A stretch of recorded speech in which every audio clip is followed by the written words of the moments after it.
Сайн байцгаана уу? Шинжлэх ухааны танин мэдхүү од мөндөр сууг тав тамирал Адра энерги нэвтрүүлгийн шинэ дугаар эхлээд бэлэн боллоо. Нэвтрүүлэг YouTube-ийн од мөндөр сууг, NTV телевиз, од мөндөр радио 83.307 хос долгионоор хүрч байна. За энэ дугаарын хамтран ажиллагчаар ханиад томооны үед илэрх шинж тэмдгийг богино хугацаанд намдах трафио, за мөн уламжлалт өв соёлоо орчин үетэйгээ хослуулан дэлгэрүүлв өв соёл урлан маань дэмжиж ажиллаж байна.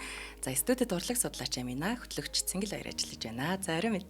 Орой минь Цэнгэлээс нэг асуулт асууж энэ нэвтрүүлгээ эхлэе. Ер нь хүмүүс яагаад Адра энергийг үздэг вэ? Яагаад дуртай байдаг вэ? Ерөнхийдөө хүн болгоны айгуу дуртай. Ямар салбарын хүний дуртай сэдв юм санагддаг. Яагаад гэвэл нэг хүний бүтэн амьдралын замнал.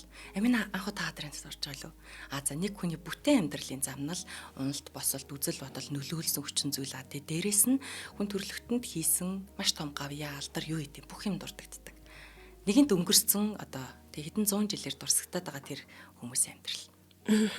Тэгэхээр өнөөдрийн бидний сэдв болохоор ер нь Адра энерги юм альва нэвтрүүлэг ном зохиолоор бид нар тухайн агваа хүмүүсийн амьдралыг ингэж ярьж бичиж үлдээдэг шүү дээ. Тэгэнгүүт өнөөдрийн бидний ярих хүн маань өөрөө Le Corbusier гэж хүн. Гэхдээ өөрийнхөө амьдралыг бичиж үлдээсэн гэхээс гадна одоо түүний талаар мэдлэгтэй судлаач нар түүний талаар ярих гэхээс гадна биднэрт бүхэл бүтэн үзүүлэх хотхнуудыг байшингуудтай нь босгоцсон орчин үеийн одоо хот төлөвлөлтийг ер нь биднэрт өвлөж үлдээсэн гэж хэлж болох үйс орчин үеийн одоо маш том тийм шинжлэгч архитектор хүний тухай юм. Тэгэхээр өөрийгөө зөвхөн ингээд текстээр зөвхөн ингээд дуу хоолойгоор биш бүхэл бүтэн барилгаар амьдралынхаа замналыг би ингэж амьдарсан хүн шүү. Би ийм зүйл мэдэрч ирсэн шүү гэд бидэрт үлдээсэн байхгүй юу? За.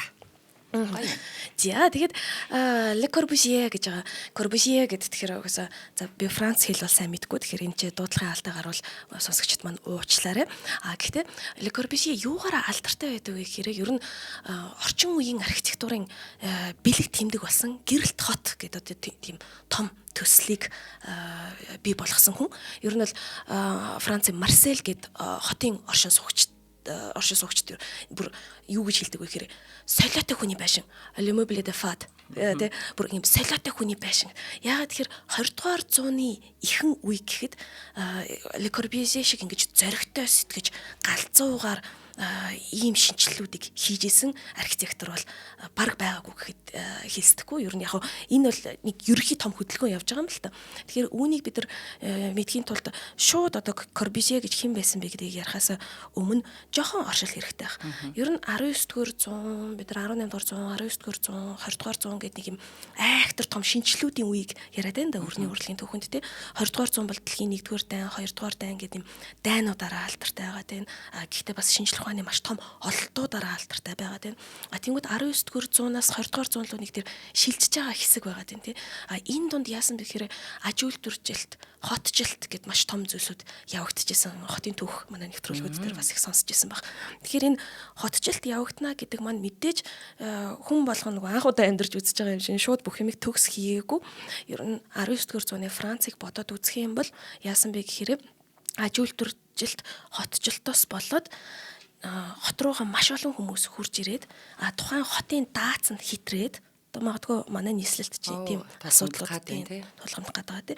Тэгэхээр тэр үед бол ерөнхийдөө нийгмийн давхарх гэдэг зүйл маш хүчтэй ялгарч гарч ирээд хэсэг бүлэг хүмүүс маш гоё одоо тансаг хаустай тий ингээд тансаг юм ордонгуудтай харшууттай ингэж амьдраад хэсэг бүлэг хүмүүс болохоор нар үзэхгүй тийм аимшигтай гудамжид тий чийхтэй юм нөхцөл байдалтай амьдарч ирсэн. Тэгэхээр ер нь хот гэдэг чинь өөрөө тухайн ард түмний нүүр царай. Тэгэнгүүт яг тэр нүүр царайныхаа хувьдаа бол нэг юм алагчилж үзсэн юм хүүхдүүдтэй юм шиг тий нэг том Парис гэж хот байгаад байдаг. Зарим хүүхдүүдээ амар гоё сургуульд сургаад байдаг. Зарим хүүхдүүдээ болохоор бүр ингээд алагчилж үзээд орон хоолыг өгдөггүй гэдэг айл шиг тийм болчихсон байсан байхгүй юу? Ер нь бол нийгмийн давхар ялгаа маш өндөр гараад ирсэн байсан. Тэгэхээр мөн 19-р зууны сүүл 20-р зууны ихэнх гэдэг бол үзэл бодлын хувьд ч гэсэн маш том шинжилтийн үе. Философийн хувьд яаж ийм вэ гэхээр урдны итгэл үнэмшлэл одоо тэр урдны хөрөнгөтний нийгэм, урдны одоо тэр хаад ноёд бид нарыг захираад эсвэл ямар нэгэн том агуу удирдлага бидрийг захираад ингэж явах хэрэгтэй гэдэг тэр бүх үзэл бодлуудаас ингээд татгалзаж исэн. Тэр ч байтугай шашныхын итгэл шүтлэг хүртэл айгүй ингэж нурж унж исэн. Ер нь ингээд шинжлэхдэх гэдлээс нэг юм шин үнэт зүйлсийг бүх салбартаа юм хайж исэн тийм үе байгаа. Энэ дээр нь мэдээж бас нөгөө хүмүүсийн ёс суртахууны хувьд маш доройтлын үе гэж 19-р зууны 2 дугаар хагасыг үл үзэж байгаа. Хүмүүс ягаад тэр итгэл шүтлэг үнэт зүйлсээ алдаад ирэхээр ер нь юу ч хийсэн яадаг юм болж шүү дээ. Тэгээд үүний чинь үр дүнд яаж яах хэрэг дэлхийн 1-р дай цаашлаад 2-р дай ингээд аимшигтай юм үр дагаврууд гарч ирж байгаа байхгүй. Тэгэхээр ямар ч урлагийн ч вэ нүү шинжлэх ухааны ч вэ нүү ер нь ингээд соёнгийн эрүүлэгч хүмүүс болохоор мэдэрч байгаа тий. Энд нэг юмыг өөрчлөх хэрэгтэй байна. Хэрвээ нийгмийн давхрын ялгаа ийм том ингээд зөрүүтэй гараад ирээд байгаа бол бид нар энэ ялгааг өөрчлөх хэрэгтэй байна тий. Ядаж тэнцвэржүүлье, хүнлэг бай, хүмүүнлэг бай гэдэг. Тэгэхээр ерөөсөө л Le Corbusier-гийн хийгээд байсан зүйл ингээд байшин бариад байсан юм шиг хэрнээ тэр нэг юм ижил тэгш амьдрах орчныг бүрдүүлэх тэр философи, тэр хүмүүнлэг философиг л оруулж өгөхийг хичээсэн гэсэн үг. Тий. За ингээд ер нь тэгвэл боддоор одоо ингээд Корбюзьег ингээд юу тэр ялангуяа Марсель хотод байгаа тэгээ солиотой хүний байшин гэдэг байгаа гэрэлт хотыг нь харах юм бол юм аврах том далайн хөлөг онгоц мэт их сүрлэг тийм үнэхээр гайхамшигтай мэдрэмж төрүүлдэг их тийм өөрийн гэсэн онцгой төрхтэй байшин байгаа. Тэгээд ер нь бол юм цор ганц давтагдчихгүй орон зайд амьдарч байна гэсэн үг. Ер нь дотор нь оронгууд маш хүчтэй сэтгэл төрүүлээд хамгийн гол дээвэр дээр нь гарч болдог. Дээвэр дээр нь гарангууд ингээд далайн хэрэг дээр эсвэл нэг юм хүлгийн тавцан дээр зогсож байгаа юм шиг мэдрэмжийг өгдөг гэж яг очиж үзсэн хүмүүс нь бол хэлдэм байна л да. Тэгээд Корбюзье яг өөрөө яг өөрийнх нь хувийн зан чанар бол тийм хоёрдмал шинжтэй хүн байсан. Нэг бодлын яг хатуу, тийм дүнсгэр, тэг илүү дутуу үггүй хүн.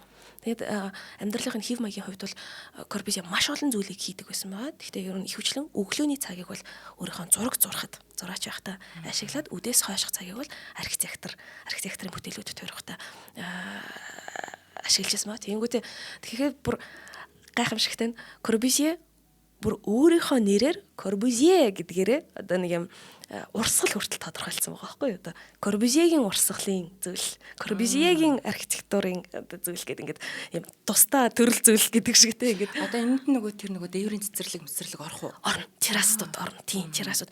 Ер нь л орчин үеийн амжилттай хотын зохион байгуулалтуудыг ингээд харах юм бол одоо яг сайн ухаад үзэх юм бол Корбюзье л гарч ирдэг байхгүй тийм чинээс. Тэгэхээр нөгөө амжилтгүй туршилтуудыг бол хэлээгүй те. Корбюзьегийн өөрийнх нь туршилтууд бол өөрөө угаасаа архитектурыг тийм юм явдаг туршилтал гэж боддог байсан. Тэгэхээр архитектурын тийм туршилтуудыг бол маш их хийж исэн. За тэгэхээр найруулагч маань үзүүлж байгаах ер нь Villa Savoy, Cité Radius, Notre-Dame-de-Haut гэж бичиж байгаа юм. Тэр нь Ronchampin сүм гэдэг тийм сүм энэ төр байгаа. Тэгэхээр ер нь энэ үзэгчд маань харж байгаах дэлгэцэн дээр Villa Savoy энэ төр гэл ер нь Корбюзье гэд хайгаад үзэх юм бол маш тийм өвөрмөц тий. Энд чинь 20 дугаар зууны ихэнх үе 1930-аад оноос өмнөх ингээд юмыг ярьж ийн гэхэд маш тийм орчин үеэлэг одоо л бид нар ингээд ойлгохоор тий. Үгүй харин яг тийм байна. Харсан чи юу их өнгөлөг юм. Дээрсэн шийдлүүд нь гоё юм. Энэ 100 жилийн дараах бид нар гэж хүлээж аваад энэ бол тий нэг юм гоё кинон дэр гардаг байшин биш тий гэж байгаа. Гэтэл тэр үед бол энэ нөгөө ерөөсө боломжгүй зүйлс байсан байгаа даа байхгүй юу? Маш их тийм цаг үе давсан гайхамшигтай байрлалуудыг өглөөлөн үлдээсэн тийм архитектор байна. Тэгээд зөвхөн одоо архитектор байгаад барилга босгохоос гадна юм онлын хүн байсан. Өөрийнх нь нэг юм философи байгаад байгаа. Ер нь барилгыг хоёул удахгүй дэлгэрүүлж ярина. Ер нь барилга гэдэг бол өөрөө юм байгалийн хүнийг байгальтай холбож байгаа нэг хэсэг байх хэрэгтэй гэдэг тий. Тэгэхэд нарыг мэдрэх хэрэгтэй, далайг мэдрэх хэрэгтэй, тэнгэрийг мэдрэх хэрэгтэй. Тэгэхдээ маш их хэрэглээний байх хэрэгтэй буюу хүнд өөрт нь тугтай байх хэрэгтэй гэдэг нэг философи байхгүй. Тэр философи бол зөвхөн барилгаараа илэрхийлэхээс гадна маш их тийм онлын бичвэрүүдийг бичижсэн байна. Энд тент лекцүүдийг уншижсэн байна. Сэтгүүлүүд гаргадаг байсан байна. Тэгэхээр яг энэ философи ингэж түгээх гэж бол юм маш их хөдөлмөрлөжсэн хүн юм байгаа юм. Ер нь дэлхийг өөрчлөх хүсэлтэй идеалист. Идеалист гэдэг маань одоо альва нэгэн идеал гэдэг нэг юм төгс зүйлийг бодоод тийшээ ингээд тэмүүлж байгаа байхгүй.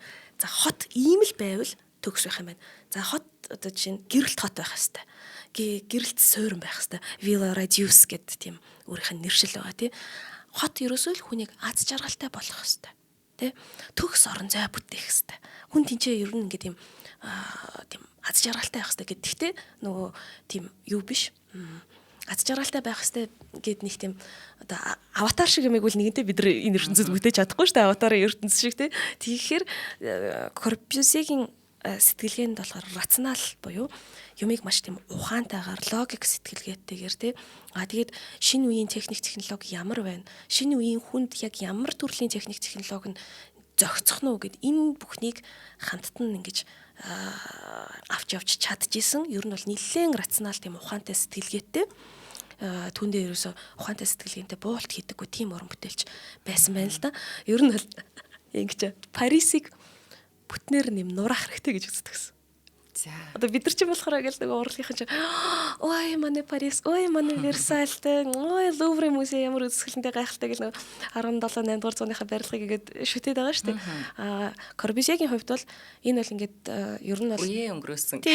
Тий, үеэ өнгөрөөсөн. Тэгээд ерөөсөө энэ том орон зайд зөвхөн нэг хэсэг бүлэг хаадуудад үйлчилж исэн тийм ингээд ордонгууд байгаад байгаа.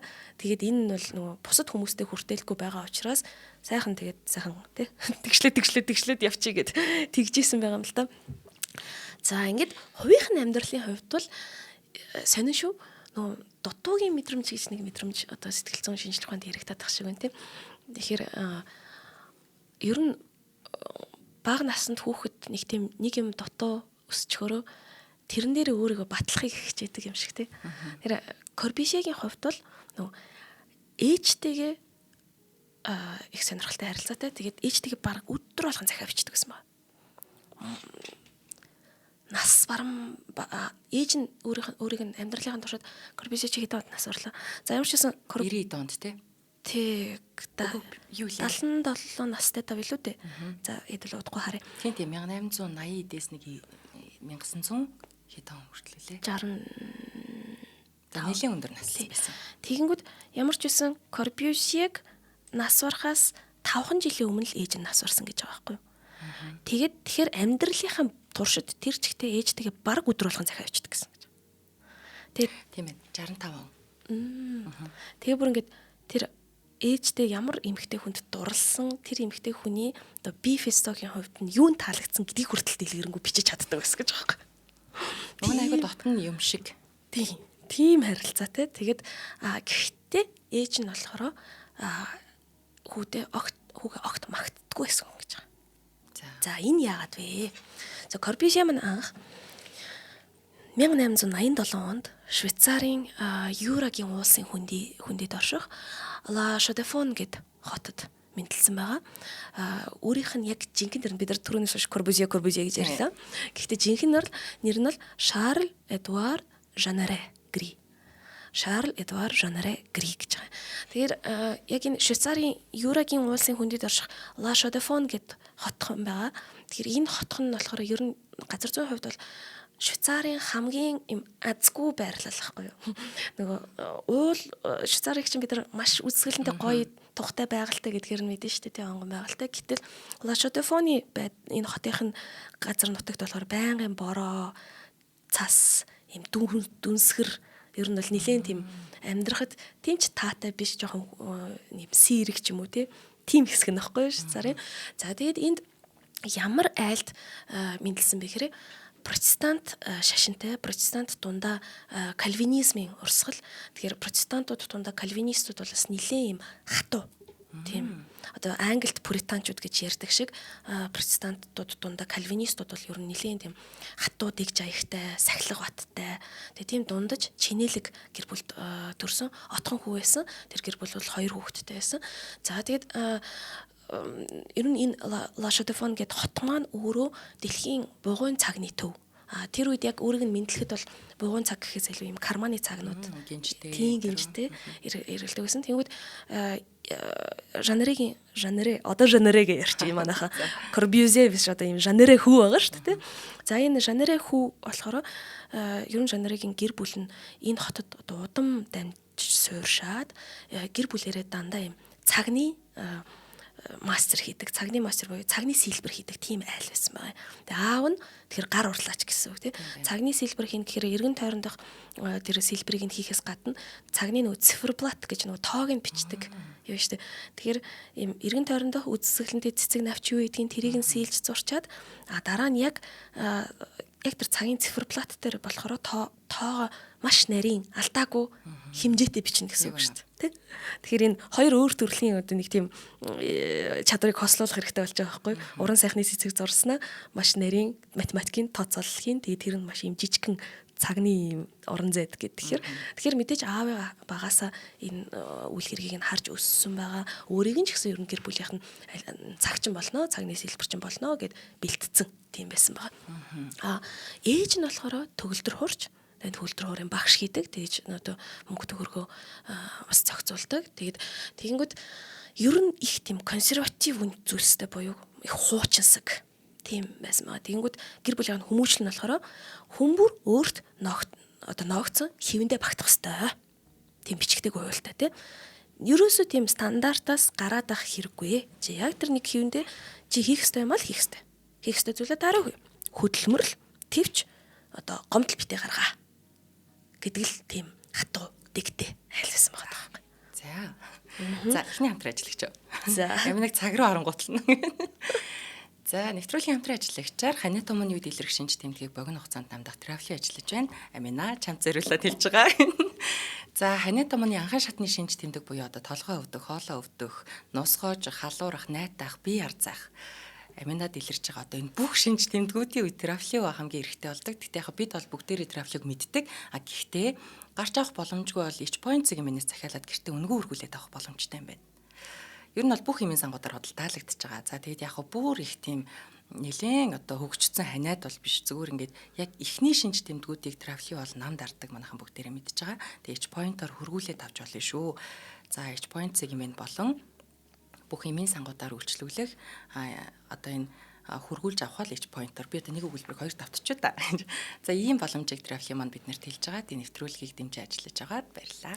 Баярлалаа трафикгаа саяхан уучаад нэвтрүүлэгт орж ирсэн учраас ингэж яхаа ярьж чадчихээн дээ. Яг нэг юм хаврын цагт тэгдэг шүү. Дархлаа унаад ч юм уу эсвэл одоо яадгийн улирал солигдохоор нэг жоохон ханаа төрөх гэдэг шүү. Тийм тий. За ингэж манай хүүгийн маань тий жанрэ Эдуард гэж дуудаж байгаа л да. Эдуард жанрэ одоохондоо Корбюзье гэдэг нэр нь гарч ирээгүй байна. Энд жоохон хүүхэд байна тий. Тэнгүүд ийм жоохон хүүхэд байхад нь ээж нь болохоор Мари жанрэ Паре гэж байгаа. Ээж нь болохоор хүүгээ ингээ байнга голно, байнга гомдлон тэгэл хангалтгүй. Ерөөсө хангалтгүй байна. Ерөөсө дутуу байна. Тэгээ яагаад гэхээр хүнтэй манай Эдуард жанры болохоор нэг тийм онц сурагч биш. Тэгээд анхаарал төвлөрөл нь айгүй сул. За дүн дандаа дундаж тий нэг 3-аас хэтрэхгүй тий. Тэгэхээр нөгөө эцэг эхийнхээ тэр итгэлийг олж авч чадахгүй. Тэгмэд Эдуард жанрыгийн хүүгийн маань ах нь Альберт гэдэг.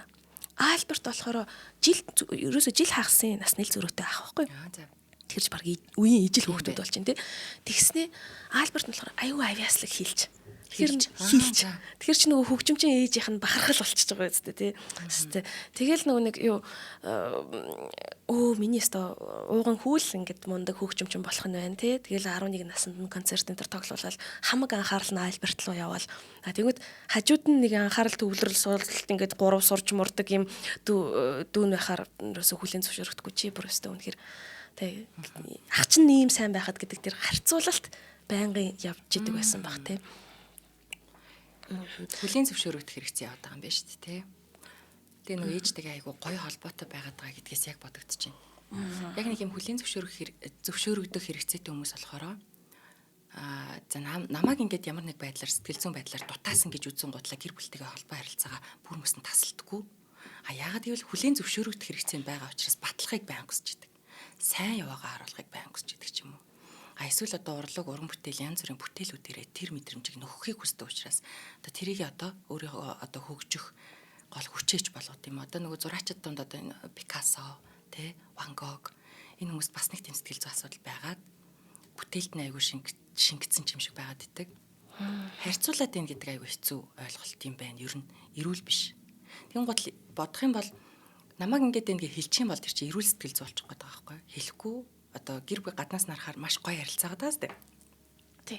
Тэгвэл баг багт нь айгүй харьцуулсан байгаа байхгүй тий. Харин тийм. Чиний ах чинь юм мундаг байгаад чи яагаад чи ер нь яхаараа гэл тий. Тэгэхээр энэ дутуугийн мэдрэмжийг нь бол айгүйх өгсөн байгаа юм л та.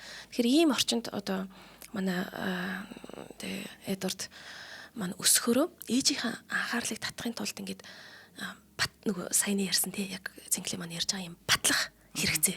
Тий бүхлийн зөвшөөрөгдөхийн тулд өөрийгөө батлах гээд байгаа.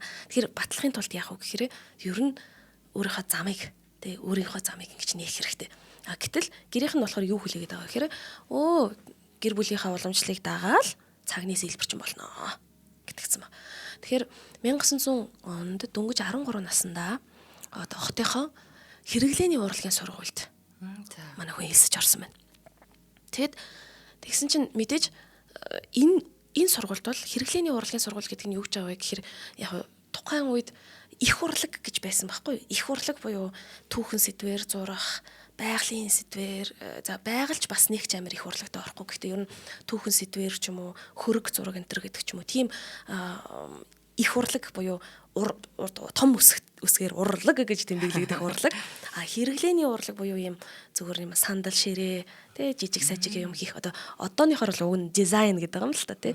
Тэгээ тийм урлагийн сургуульд илсэн орсон байгаа. Энэ дизайны сургуульд л гэсэн үг юм л. Тэгэхээр энтэй тэгсэн чинь нөгөөнийг анхаарал сулмал гэдээсэн хүүхэд чинь 13 настай хүүхэд чинь үнэхээр чадварлагаар суралцаад тийм нарийн хийцтэй, хээ уулцтай цагны зураг сэлбэр энтрийг авьяастай хийгээд гэхдээ хэрэглэн ямар ч юм дизайны ажил, хэрэглээний ажил одоо урлаг юугаараа хэцүү байдаг вэ гэхээр одоо мэдээж маш нарийн алдаж болохгүй тий зурхтаа. А гэхдээ давтагдмал байхгүй. Давтагдмал. Чи нэг л дмаар юм уу? Тий. Чи нэг л цэцгийг ингээд тий 100 цаган дээр яг л тэрүүгээрээ л зурна шүү дээ. Тэгэхээр нөө бүтээлч эрхчлөө нь айгүй хязгаарлагдаад эхэлчихэж байгаа юм л да. Тэгэхээр гэтэл энэ 13 настай манай хүн болохоор дотоод гэдэг юм нэг оргилсон хүсэл байгаад байсан. Тэ өөрийгөө ахаасаа мундаг шүү гэж батлах гэдэг шүү дээ. Тэгэхээр энэ бол тийм тэнцэх мэрэгжил тэрийг баталж чадах мэрэгжил шүү байхгүй. Тэгээ ер нь бол мэрэгжлээ бүр үзэн ядаад гэхдээ энэ сургуульд нэг маш гоё хүнтэй таарсан. Тэр нь болохоор зургийн багш Шарл Леплатене. Французи. Шарл Леплатене. За Леплатене гэдэг энэ багш нь болохоор залуу хүү жанрын юм дотоод ертөнцийг анх олж хараад тэгэд их зөв школоор явуулсан байгаа. Яасан бэ гэхээр байгалыг ажиглуулсан. Тэгээд нөгөө байгаль руу байнга дагуулж яваад тий. Тэр уул ус жижигхэн навчсан. Боргоцой. Юу гэдэг тэр болгоны чи эхлээд хэлбэрийг нь хар. А гэхдээ энэ хэлбэр болгоны цаана нэг мөн чанар байгаа. Тэгэнгүүт боргоцойг тэгэнгүүт энэ мөн чанарыг зур. Чи ингээд энэ боргоцойны хэлбэрийг шин дүрслэл болох гэдэг даалгавар өгдөг байсан байгаа байхгүй. Тэгэхээр нэг талаас ингээд боргоцой харж ийн. Тэгсэн хэрнээ тэр боргоцой чи ингээд айгүй олон юм талтай ингээд юм янз бүр байгаа тий бүгдээр өөр байгаа. Яг үнэ. Тэнгүүд чи мөн чанарыг харж байгаа бол мөн чанар нь нэг л байгаа. Тэгвэл тэр мөн чанар нь магадгүй зөвхөн нэг юм дусал шиг юм дүрсээр илэрч болно шүү дээ. Тэгэхээр тэр боргоцойг яг боргоцой шиг детальтай дүрслэхгүй ч гэсэн боргоцой гэдэг мөн чанарын зарах юм уу? Сүрхэн юм. Тий. Энэ бол ингээд энгийн хэлбэрт буулгах гэдэг. Энийг хараад чи мөн чанарын энгийн хэлбэрт бол. Тэгэхээр энэ чинь ер нь бүх юм гэх юм бол геометрийн дүрс болоод хуурчиж байгаа юм. Тэгэхээр энэ чинь баг нөгөө абстракт хийсвэр урлагийн чинь суурийг ингээд энд баг өгсөн байхгүй. Тэр нөгөө сэтгэлгээг задлаад өгсөн байхгүй. Хэлбэрийг задлан шинжил. Тэ хэлбэрийн одоо нэг задлан шинжилээд тэрнээс тэрийг одоо хэлбэрийг дахин бүтээ. Тэгэхээр энэ үеийнхаа талаар Корбюзье өөрөө юу гэж хэлжсэн бэ гэхээр юу болохыг нь би мэдэхгүй. Гэхдээ тэр миний дотор ариун агуу хийсвэр нэгэн зүйлийг сэрээсэ гэдэг чинь. Тэгэхээр энэ Платене гэдэг багш нь болохоор шавийнхаа дотор хоёр маш чухал чанарыг олж харсан. Нэгт бол рационал сэтгэлгээтэй байна. Рационал сэтгэлгээ гэдэг чинь хийсвэр одоо юм сэтгэл хөдлөлийн юмд автаад байхгүй юм маш тийм логиктой Тэгээ рацио буюу оюун ухаан гэдэг зүйлийг номер 1-т тавьж байгаа тэр сэтгэлгээ байна. Тэгтээ дүрслэх авьяас байна. Тэгэнгүүт юу гэж хэлсэн бэ гэхээр манай жанрын хүү болохоор би зураач болно гэж бодсон байгаа шүү дээ. Тэгэнгүүт үгүй чи зураач биш. Чи архитектор. Яагаад тэгэхээр архитектор хүнд энэ хоёр заавалчгүй байх хэрэгтэй байна. Архитектор гэдэг чинь би гоё юм бүрхийг эргэдэг байшин хиймээр байна гэж бодохгүй шүү дээ. Тэр бүрхийг эргэдэг байшин чи хэрхэн тогтох вэ гэдэг математикийн тооцоолол байгаа шүү дээ. Рационал сэтгэлгээ нь байгаа шүү дээ. Тэгэхээр яг энэ яг хоёр үндэс нь хоёулаа байсан учраас багш нь болохоор зөвлөөд за тэгээ манай Эдуард Жанерэ хүү маань 17 настайдаа архитектурын чиглэл рүү ороод яг өөрийнхөө жинхэнэ зам мөрийг эхлүүлсэн гэдэг чинь. Ер нь бол онлайн хичээлд бол нэг дуртай биш хэвээрээ. Гэхдээ практик дээр актер юм үзүүлсэн маа. Луи Фале гэдэг нэг багш байсан. Тэгээ Луи Фале болохоор өөрөө юм байшин байруулах гээд тэнгүүтээ тэр нэг 17 настай те 10 ер нь 20 хүрээгүй юм бат замд чинь 18 таа байхад нь за чи миний байшинг барь гэд байшингийн төсөл татгацсан. 1 жил зургийн төсөл боловсруулад 2 жил барилгын ажлыг Эдуард Жанерэ өөрөө удирдсан байгаа байхгүй. За. Тэгээ 1907 онд тэр байшин нь бэлэн болоход Жанерэ маань 20 хүрээгүй байсан гэж байгаа шүү дээ. Тэгээ 20 хүрээгүй бацаанд итгэжл байдаг. Тэгээд нөгөөдг нь бас барьж л байдаг. Байна тий. Тэр багш нь амар сайн харсан юм баг тий. Тэгвэл энэ байшинг харах юм бол ингээд гаднаасаа ийм жирийн ийм шале гэж хэлдэг байхгүй ийм хэв маягтай байшингуудыг шале гэдэг нь ийм ер нь одоо бидний хэлдгээр юм тийм нэг жижиг хаус маяг юм уу да тийм Шотландад ч байдаг нэг юм жижигхэн юм уул муулан дээр байгаад байдаг юм хаусууд. Тэгээд тэгвэл ийм одоо уламжлалт ийм байшингаас илүүтэйгээр хэрвээ яг анхааралтай ажиглаад үзэх юм бол чимэглэл нь маш энгийн. Тэгэд геометрийн хувьд маш цэвэрхэн хэлбэртэй. Тэгэд ийм ерөөсө бүтцийг нь харах юм бол байглаас авсан гэдэг юм тий ургаж байгаа мөөг ч юм уу магадгүй. Тийм ер нь ингээд яг нэг юм байгальтайгаа ингээд уусаад орчиж байгаа. Тийм бүтцтэй байгаа байхгүй. Тэгэхээр энэ нэг бодлын одоо жүжигчийн хүнд өөрийн дебют гэж байдаг шиг тий. Яг өөрийгөө нэг юм нэх мөч байдаг шүү дээ тий. Яг өөрийгөө батлаад харвлаад би энэ замаар явах бүрэн эрхтэй авьяастай хүн юм а гэдгээ салбартаа тий би бол шинхэн залуу боловсон хүчин юм а гэдгээ баталж байгаа нэг тийм баталгаа нөгөө талаас өөрийгөө нээж байгаа байхгүй тий. Би үнэхээр энийг хийх юм байна. Тэгээ энэ үед өөрөө бас юуг маш сайн ойлгосон бэ гэхээр за барилга гэдэг чинь мэдээж материал те. За мэдээж ажилчдын хөдөлмөр. Гэхдээ хамгийн чухал энэ барилга амжилттай болох уу бүтлгүүтгүй гэдгийг шийддэг зүйл нь бол зураг төслөл юм байна. Тэ? Тэр энэ зураг төслийн одоо маш чухлыг ойлгож байгаа. Тэгээд ингэнгүүт нөгөө уламжлалт одоо өөрийнх нь сурч ясан тэр сургууль болохоор өөрийг нь яг нэг хэвэнд цутгах гэдэг гэдгийг өөрөө ойлгож эхлээд практик дээр гараад юм хийгээд үзсэн. Тэгвэл ээж аавдаа хэлэхгүйгээр сургуулийн орхио явчихсан. Тэгээд ер нь амьдралынхаа туршид албан ёсны дипломгүй архитектор. За болж байна. Тэ ер нь бол тэ харин тэгэхээр зарим үед сургууль бол маш сайн суур өгдөг. Гэхдээ бас зарим үед ийм суутнуудыг бол сургууль хит их бариад өөрийнх нь ямыг алгуулах гэдэг байхгүй. Тэр сургуулийг хайж болохгүй шүү хүмүүсээ бид нар суутнууд биш те. Тэрийг л мэдж байгаа те. Энд дэр надаас ингэ санагдаад байна те. Тэр нэг за яах вэ диплом те тэдгээр маань бас хүний боловсрал мэдлэг янз бүрийн юмыг тодорхойлж болно. Гэхдээ суралцах чадвартай хүн бол одоо энэ нэг суутнуудын амьдрал дээр тэр маань одоо тэгж ярил тэдгээр ингээм боловсралтай гисэн энтергээ яриаддаг. Тэр хүмүүс суралцах чадвартай хүмүүс бүр алхам тутамдаа суралцаад хэдэн диплом байтгаад өгөнж болохооргүй мэдлэг мэдээлэл юу гэдгийг шинжилгээ авчирсан хүмүүс байгаад байна шүү дээ. Тэр бас яг тийм төрлийн хүн юм байна да гэж бодож байна. Дипломоор дүгнэх боломжгүй. Тийм. Надад ингэ санагдлаа. Одоо яг нэг өөрийнхөө мэрэгжилтэй холбоод бодонгууд л драмын урлагч өөрөө ингэ явж байгаа пост драм гэдэг ингээд одоо драмын урлаг энэ хүрээ төгжлөн тулчлаа. Тэгээ энэний дараа юу байх ингэ гутлаа пост драм үүснэнтэй адилхан яг тийг санагдлаа. Одоо энэ хүн чинь болохоор одоо барилгынхаа хувьд архитекторынхаа хувьд одоо ингээд бүр шинэ онол гаргаж ирсэн тийм хүн байгаад байна. Тэгэхээр яг тэр нэг боргоцоотой адилхан тэр барилга, байшин, амьдрах орон сууц мөн чанараа алдахгүй, гадна талын хэлбэр дүрс яаж ч өөрчлөгдөж болно, мөн чанараа алдахгүйгээр дараагийн түвшинд хүргэсэн юм байна, тийм үү? Энэ айгуу гоё. Одоо тэр яг ихэнд тэр нэг олж харсан багш айгуу гоё юм бас. Тий, айгүй чухал ингээд хүмүүс түлхэц болсон байгаа биз Тийм байна. тий.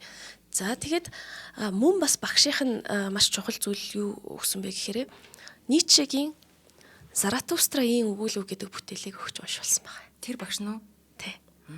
За. Тэгвэл тэгээд бүр ойлгомжтой. Бурхан өгсөн гэдэг.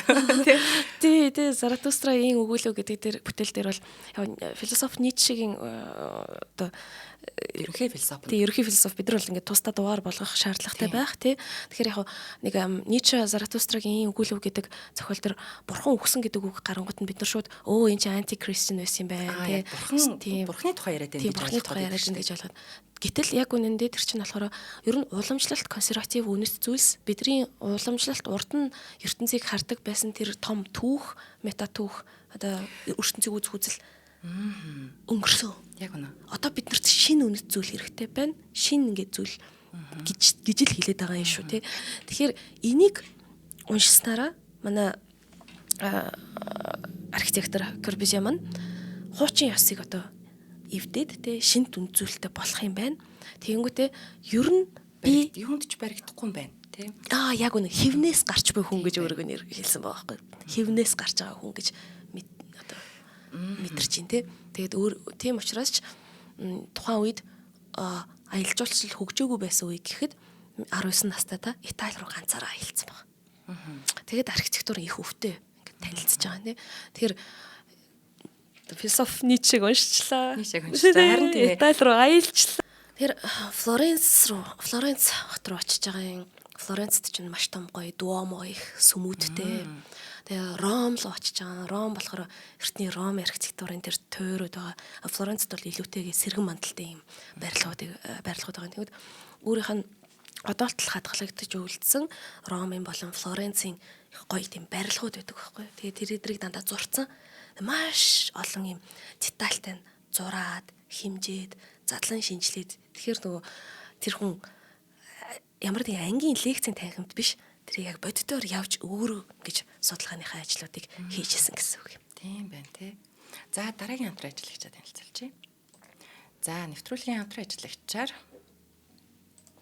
уламжлалт өв соёлоо орчин үетэйгээ хослуулан дэлгэрүүлэх ураатай өв соёл урлан маань дэмжиж ажиллаж байна. Тэгэхээр одоо яг нөгөө хаврын үйлрэлт чи эмэгтэй хүүхдийн сэвлэг үргээдэг лөө сэвлэг үргээх төрсөн өдөр яасан юм баяруудаар нөгөө хүүхдэд дээл хувцс үндэсний хувцс өмсүүлэх шаардлага гардаг. За эднийх маань болохоор сэвлэг үргээхэд өмсдөг хувцас, за эрэгтэй эмэгтэй хүүхдийн Монгол дээл хантаац, за хүүхдийн өмд цамц хантаацны хослол үйлдвэрлэж байгаа. Ийм урлан байгаа юм. За тэгээд энэ дээр бүр хэлмээр байгаа. За яг нөгөө тэр өдөр ямар ааш зантай хүүхэд байна. За тэрүүгээрээ л бараг төлөвшин тогтдог гэсэн одоо ам дамжсан яриа байдаг л да үний хэсэг нь мэдэхгүй. Гэхдээ яг тэр Монгол дээлний зах те ийм торгоор хийсэн хатуу материалууд бол хүүхдээс аягүй стресс түлээд за ер нь л өсний найрны гол дундаас за тайл гэдэг рүү ордог байхгүй. Тэгсэн чинь эднийх маань болохоор маш хөөрхөн ийм бие дэвтэйхэн те ийм даавун, хөвн даавун, зөөлөн материалаар ийм хөөрхөн хослол эмхтэй эрхтэй хүүхдэд зориулаад. За дээр нь бүр хувцсан дээрээ тэр хүүхдийн нэр ус жийл те туул ажилтаа бол туулаа ингээ бичээд ингээ хөрхөн урлаад өгдөг ийм урлан байгаа. За үндэснийхээ үйлдвэрлэлийг дэмжинэ гэдэг бол бас ямар утга учиртайг манайх илүүлдэг мэдж байгаа. Байрлалын хувьд одоо цам гаруй өндөр дэмжээ 24-р байр өв соёл урлан гэд байгаа. Дэлгэрэнгүй мэдээлэл авахыг хүсвэл 8865 6040 утасны дугаараар лавлна. За Facebook дээр бол өв соёл гэд одоо Facebook дээр монголоор бичээд байгаа шүү. Тэгээд эднийх бол ерөөсөө одоо яриад байгаа нь хүүхдийн сэвлэгийн хувцс эрхтэй эмхтэй монгол хувцс гэдэг байгаа боловч бас зөндөө олон юм байгаа шүү. Ороод манайх сонирхоод үзээрэй. Нэвтрүүлгийг дэмжиж ажиллаж байгаа. Баярлалаа өв соёл.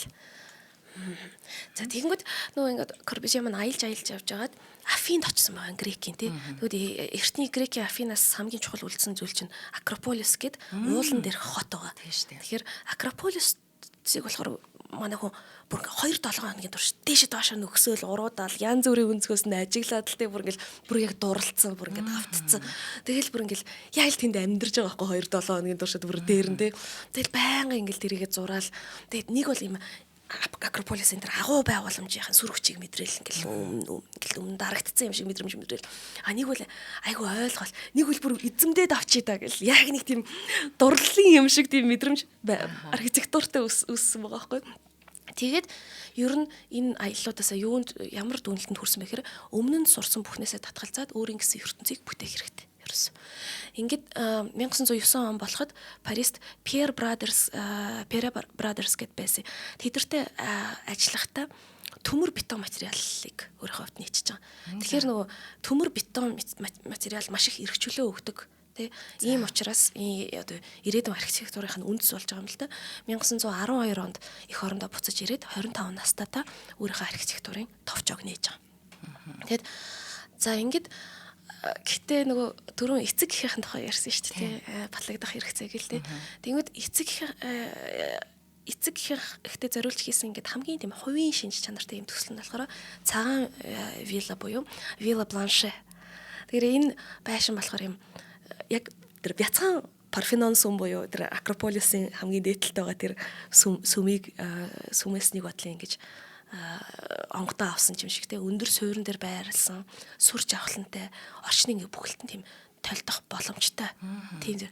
Гэхдээ энэ бэлэг ерөөсөө нөгөө нэг эцэг эхт нь өөрийг нь юм мундаг архитектор гэдгийг нь баталж чадаагүй. Бас л яагаад гэхээр нөгөө дээврээс нь ус гоожих муучих гэдэг ч юм уу нэг тийм алдаанууд бол байсан. Тэгээд ээж нь тэрэнд айгу ундууцч дургуутсажсэн.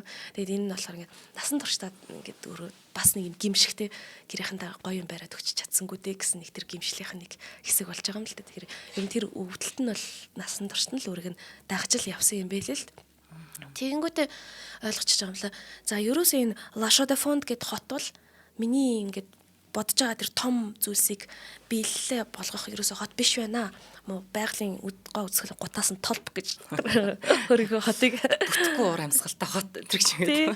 Тэгмүүдээ Парис руу явах шийдэж байгаа. Тэгээд 1917 онд Парист очиж байгаа. Яг эд дэлхийн 1-р дай өрнөж байгаа шүү дээ. 14-өөс 18 он гэхэрч тийм. Тэгэл хот ч бүр их бууны дэлбэрэлттэй бүр лайз сүүмэн энэ.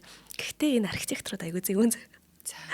Яадаг вэ гэхээр бид нарт за яг мэдээж архитектурууд ингээд адилхан л хүн л юм чинь адилхан л хүн л юм чинь шанална л та. Гэхдээ дайм болсны дараа архитекторт л хамгийн том боломж болдог байхгүй. За магадгүй юм байна.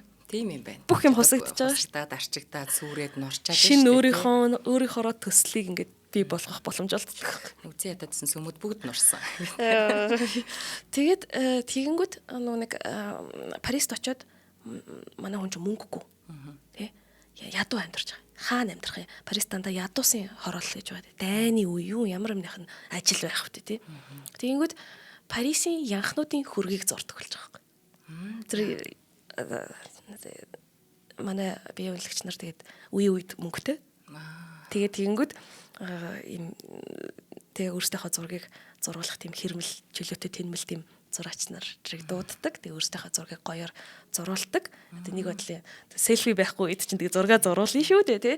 Тэгэхээр яг энэ үед ингээд яг тийм юм хийгээд мөнгө төгрөгөө олдод байжсэн байна л та. Тэгээд энэ үедээ Amédée Ozenfant гэд зураачтай тааралцснаар өөрийнх нь амьдралыг бүрэн өөрчилсөн. Тэр хоёр хамтдаа пюрист гэдэг урсгалыг хөгжүүлж байгаа. Энэ бол ер нь пюрист буюу цэвэр урлаг байх ёстой, урлаг хүнд хэрэгтэй байх ёстой, дээрээс нь цэвэр байх ёстой гэдэг нэг тийм төрлийн урсгал байгаа. Тэнгүүдээ L'Esprit Nouveau гэж сэтгүүлийг үүсгэн байгуулж өөрөөр хэлбэл урлагийн онол нь бүр ингээл гүнзгийрэл тэгээ энэ хоорондоо ч нөгөө Пикассо чинь танилцчихж байгаа байхгүй. Тэр чи бүгдээрээ л дандаа Парист энэ тэндээс ирсэн юм шинжлэгч нар байгаа байхгүй. Тэр юм тийм урлагийн шинжилсэн уур амьсгалд ингээд орж ирээд тэгээд энэ L'Esprit Nouveau гэдэг сэтгүүл дээр нь анх Corbusier гэдэг нэрээ гаргасан байдаг байхгүй. Тэгээд яг нэр нь гарлаа тий. Тий. Яах гэж ингэж гаргасан бэ гэхээр өөрөө ингэж Corbusier бол архитектурыг хийдэг, харин Jean Rey бол махан бие сэтгэл хөдлөл гэдэг. Одоо ер нь Beyoncé ч гэсэн тэгдэг гэдэг штэ. Альтер эгогоо үсгээд штэ. Өөрийгөө хоёр хуваачлаа тий. Тэг яг хоёр хуваагаад ер нь бол зураач Jean Rey, архитектор Corbusier. Тэгээд бас махан бие сэтгэл хөдлөл гэж байгаа юм чинь хувийн амьдрал нь ч гэсэн Jean Rey баггүй тий. Яг энэ архитектур гэдэг бол бүр миний хувийн оршуугаас хүртэл тустай хийх ёстой зүйл маань гэд. Тэгж ингэж хувааж байгаа юм л та. Тэгээ ер нь зөвхөн нэрч гэлгүй өөрөө ингээл тийм дугуй хүрээтэй нүдний шилтэй, даруухан костюмтай, эрвэхэ зангаатай тий ер нь их тийм хувцас хүртэл юм архитектурын юм бүтцтэй юм шиг харагддаг тийм имижийг хүртэл өөрөө бүрдүүлж байгаа юм л та. Тэгээ ер нь бол өөрөө дүрээ хоёр хувааж байгаа. Ингээд 1922 онд хувийн амьдралынхаа хувьд бол Парисын одоо яг эд карьер нь өсөж яваа загвар өмсөгч Иван Галес гэд бүсгүйтэй учирсан.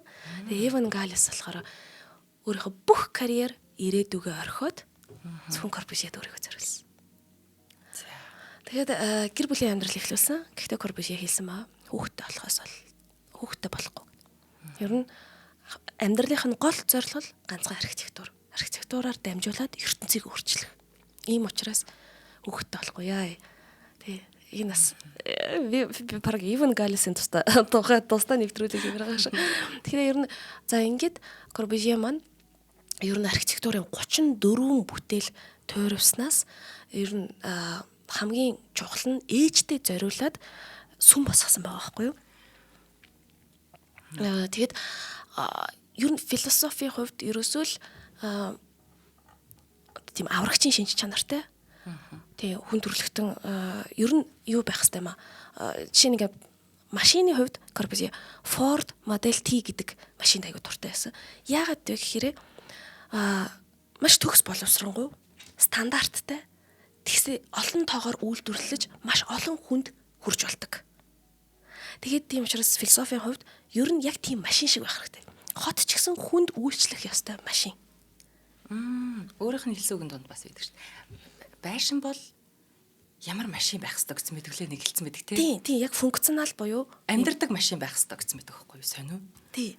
Тэр философи нь болохоор ерөөсөө нэг машин гэдэг бол техник технологи гэдэг бол хүний тав тухтай. Тэгэхээр ер нь тав тухад буюу хүн болгоо юм тав тухтай нар үзээд тэнгэрээ үзээд байгалийнхын далайн хэрэг дээр ч юм уу эсвэл одоо өөрийнх нь концепцийн хувьд ингэж байгаа шүү дээ. Ер нь баг 12% нь барилга байшин байгаад 80% нь байгаль ногоон байгууламж байх хэрэгтэй гэдэг тийм концепц байхгүй юу.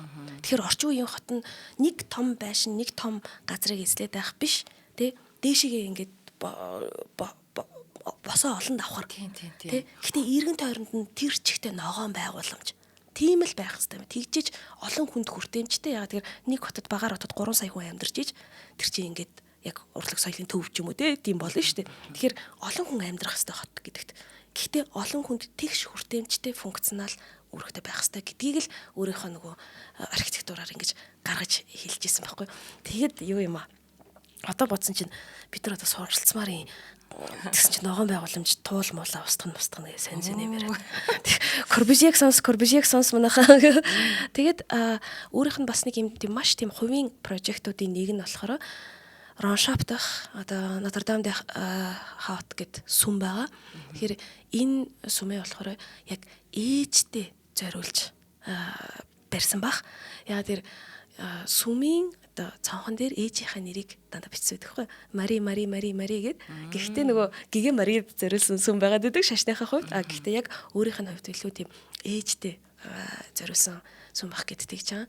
Тэгэхээр ер нь тийм илүү тийм өөрийнхөө хувийн шинж чанартай зүйлийг бол уран бүтээлтэй гаргадаг байсан. Тэр ээж нь бол 1960 онд 99 наснда өвөд болсон юм байна.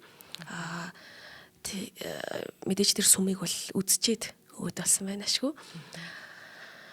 Тэгээд өөрөө бол түүнээс хойш 1965 оны 8 сарын 27-ны өдөр Corbusier маань ер нь зүгээр л энгийн өдөр шиг ер нь амьдралынхаа төгсгөл үед болохоор юм том юм байшингууд босгочод 34 төр архитектурынхаа бүтээлийг хийчээд 16 м квадрат жижигхэн байшин дотор амьдраад тэгээд дандаа нөгөө далайн эрэг дээр очиж сэлгээр ордог байсан. Тэгээ 1965 оны 8 сарын 27-нд далайн эрэг дээр сэлгээр ороод тэгээ буцаж эргэж ирээгүй гэд. Тэгэж нас барсан хүн юм байна. Тэр 77 наснда юм байна шүү. Хөө тал төгссөн юм байна. Тэгээд ер нь амьдралынхын тэр төгсгөл нь тэ яг өөрийнх нь философитой адилхан л байсан байгаа юм л та. Ганцхан юу ч байсангүй машингийн. Тий. Байгальтай ойр, энгийн чимээгүй. Ер нь Адар анир нэвтрүүлэг дээр ингээд нөгөө маш их юм шинжилт хийсэн, шинжлэх ухааны нээлт хийсэн тий бидний одоо эдэн зуун жилд орсож байгаа хүмүүс байдаг л та. За надад маш таалагдж байгаа юм. Одоо мэдхгүй огт мэдхгүй салбар сонслоо. Тэгэхээр надад болохоор ингэ санагдлаа. За яг Ницшегийн одоо философиор бодох юм бол амьдрал ингээд ямар ч байлаа гэсэн та дахин тэрийг сонгохоор тийм хэмжээнд амьдралыг хайрал. Тэг юунаас ч хамаарахгүй те ямар ч одоо ёстой гэсэн юунд ч харьяалагдахгүй. Тэгээд зовлонгоос цогтох биш. Тэр зовлон чинь таныг ингээ хөдлөгдөг хүч чинь болж хувирах ёстой ч гэдэг нэг тийм философи базуулна яваад идэг шүү дээ те. Тэгэхээр яг тийм. Тэгсэн хэрнээ зөвхөн хүн төрөлхтнийг бодоод байгаа мөн хэр тэр хөлтөө байшин хөрс бас амьсгалах ёстой. Энэ дэлхий бас те бид зохицох ёстой ч гэдэг юм ийм байдал. Тэгээд тэр дээрэс нь барилга байшинда хийсэн шийдлүүд. За яг хөө тэр хүний нөгөө нэг трама бас явж ин л да те байгаа ч гэсэн маш гоё шинжилтийг хийсэн юм байна. Таалагдчихээн. Тэгээд яг хөө уран бүтээлд нь шингэсэн байгаа учраас энэ хүний одоо нөгөө нэг трама бүтээлд нь хүртэл шингэж харагдаад байгаа. Жохоо харамсмаар байлаа. Одоо бид нарт яг тийм алдаа байдаг шүү гэж бодогдлоо. Бүр өөрөө ч мэдэхгүйгээр те харьцуулах. Хүнийг хүнтэй харьцуулах, хүүхдтэйгээ харьцуулах чинь. Тэгэхээр бас нөгөө хаа хамаагүй нэвтрүүлгийг хаа хамаагүй сэдвэрүү татах нэрээ тийм алдаа байдаг шүү гэж бодогдлоо. Одоо тэр нь тэгээ насан туршид те тэр хүн яг жаргалтай байсан болов уу? Тэр олон архитектурын бүтээлүүдээ хийчээд сэтгэл нь хансан болов уу гэдэг ч юм уу нэг тийм байдал. Амьдралын чанар нь ямар байсан бол гэж бодогдож байна. Яг өөрийнх нь бас хэлсэн үг байдаг. Ер нь бол тэр тэгээ өөрийнх нь хэлсэн үг байгаа юм. Ер нь нэлээд амжилтанд хүрээд тэр гэрэлт хоттоо яг босгох боломж нь олдоод тэгээд үүний дараа болохоор ээжтэй бичсэн цагталтаа өчигдөр үнэхээр том өдөр байла, бүх зүйл төгс болсон. Учир нь энэ байшин бол аль ч үеийн архитектурын агуу бүтээлүүдийн нэг. Хүмүүс түүний дотор яг л зүүд мэд орчинд амьдарч байна. Хүүхдүүд аль хэдийн энэ ирээдүйн амьдралыг ойлгожээ. Аз жаргал, дулаан, зүрх сэтгэлд зориулсан амьдрал гэд. Тэгэхээр өөрийнхөө бас хийж исэн зүйлийг өөр бас үнэлж чадчихсан юм байна. Баярлалаа минь. За баярлалаа. За шинжлэх ухааны таны мэдгүй од мөндөр сууг та бүхэндээ Адар анир нэвтрүүлгийнхаа шинэ дугаарыг хүргэлээ. Нэвтрүүлэг YouTube-ийн од мөндөр сууг, NTV телевиз, од мөндөр радио 83.307 хос долгионоор та бүхэнд хүрлээ. За энэ дугаарыг хүрэхэд дэмжиж ажилласан Ханиа Томооны үед илрэх шинж тэмдгийг богино хугацаанд намдаах Travelio мөн уламжлалт өв соёлоо орчин үетэйгээ хослуулан дэлгэрүүлв өв соёл урлан маань дэмжиж ажиллалаа. За нэвтрүүлгийг бэлтгэж хүргэсэн амин надаа баярлалаа. Баярлалаа.